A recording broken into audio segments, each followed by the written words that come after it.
This is James Faulkner from SiteMax Systems. Thank you very much for joining me here. We have an article called 7 Ways to Get New Construction Software Buy-In.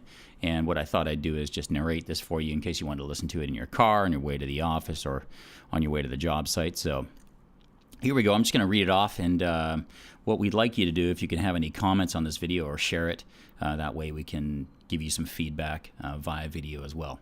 All right, so let's get into it. So let's face it, change takes effort no matter what you're doing.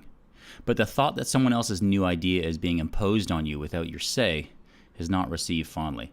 So no one really likes this. We like our own ideas, thoughts, and motivations. Your business optimizations are most often not in alignment with the people who work for you. So let's highlight some realizations about the professionalism of the industry. But before I do that and dive in head first, I'd like to say that the vast majority of the people who I've encountered who use our software have been fantastic. All right, so that's out of the way. All right, this is an industry that for years has operated on the theory of a handshake and the trust of long-standing relationships. From the polar opposites of the guy in the waste remediation company to a project manager in the Freedom Tower project in New York. The professionalism between the subtrades and GCs is a complex mishmash of levels. For instance, you could have a waste remediation company that is run like the perfect machine, with systems and a fantastic leader, to a GC who has dissension in the ranks and a tyrant of an owner. There are many different scenarios, but typically, the less glamorous and lower paying the job, the harder it is to get buy-in on implementing new processes. How can you get leverage with a worker who would be rather doing something else and has just not had the motivation to follow his or her dreams? It's really hard to find their purpose in your initiative of new software and optimization. They think it's just all about you, and, well, they're right. And they really don't give a shit. They may nod and say, "Yeah, totally, 100%, sir." But after work, their comments to their friends and family echo variations of, "Work's pushing some new system that I now have to do all this extra shit, and I really don't give a crap." But their extra stuff is not really anything.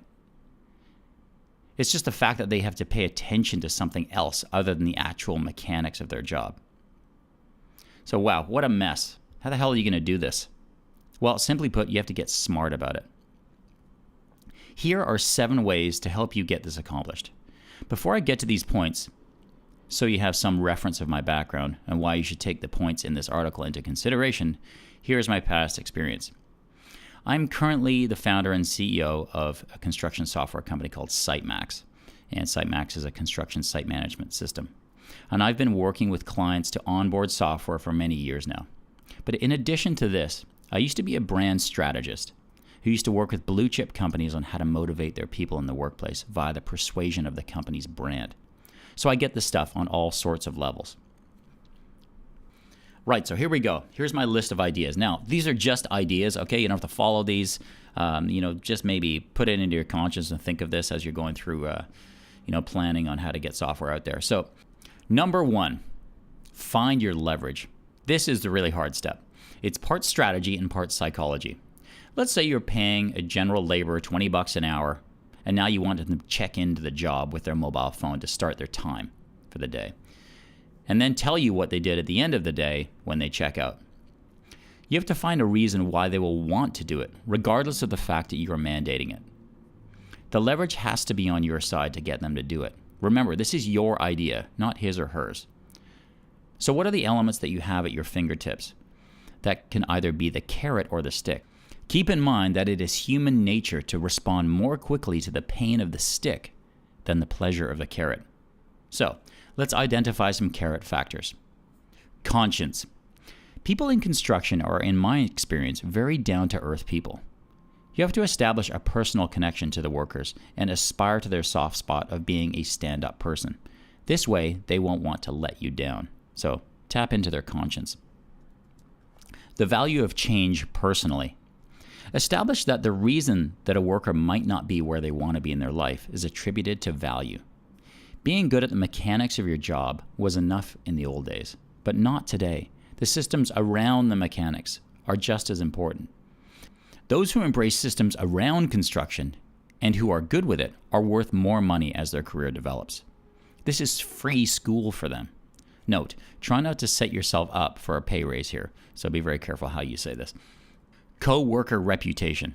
No one likes to be embarrassed or singled out and looking stupid. There is some leverage you can get here by communicating that everyone else is doing this, so don't be the weak link in the process. But also be aware of the company clown who engages a lack of caring via humor and the other crew members. This person requires special treatment to get him or her on side. Number 2, get alignment. As mentioned, getting leverage is a key component. Once you have utilized the above, or the points I just had number 1 about getting leverage, now is the time to have some sort of meeting or micro event that feels special. This is the opportunity to align people en masse. Show that you have a genuine appreciation for the extra effort that it will take to become more efficient, and that the company will move forward together. Number 3, choose an office and field person to lead. Implementing any new system with the whole team is tough. From onboarding our new clients, we've discussed that choosing a PM and a foreman or superintendent to pilot the system on a single job is a great way to establish initiative leaders in the company. They will find a way to become familiar with the software to impress their coworkers and you, which will result in a solid foundation of momentum and internal thought leadership. Number 4, phase the rollout in weeks of different features. After the pilot process in point 3 is complete, roll out no more than 2 features at a time. Systems are useless without input, so you can't overwhelm your people with too much new stuff. With most new software, you can manage permissions to accomplish this. Number 5, establish an opportunity for feedback. Showing and truly demonstrating that you care about what they think is imperative. Establish an open dialogue of feedback and get some real answers back. It's recommended to structure this feedback with your questions first to establish some sort of order, and then have a general comment section. Number 6, conduct a technology overview. There's nothing worse than implementing a system and it falling down due to hardware issues. From phones to tablets, all the field equipment must be checked to ensure it has the required device functions and that they're set for what the apps are going to need. These are some typical things to look out for, like memory, storage, and space, that the app has access to the camera, has access to location, app has notifications turned on, app has enough data in its monthly plan to be able to hit the server and get all the information it needs, and also that the QR scanner is accessing the camera properly. And 7, the last point, create a change incentive plan with metrics. This is your idea. Now, yes, on one side, it's their job to do what you say, but you still have to get them on side with your leverage. To add more leverage, implement an incentive plan that encompasses maybe gift cards or tickets to events or some sort of token appreciation when those who show movement are recognized.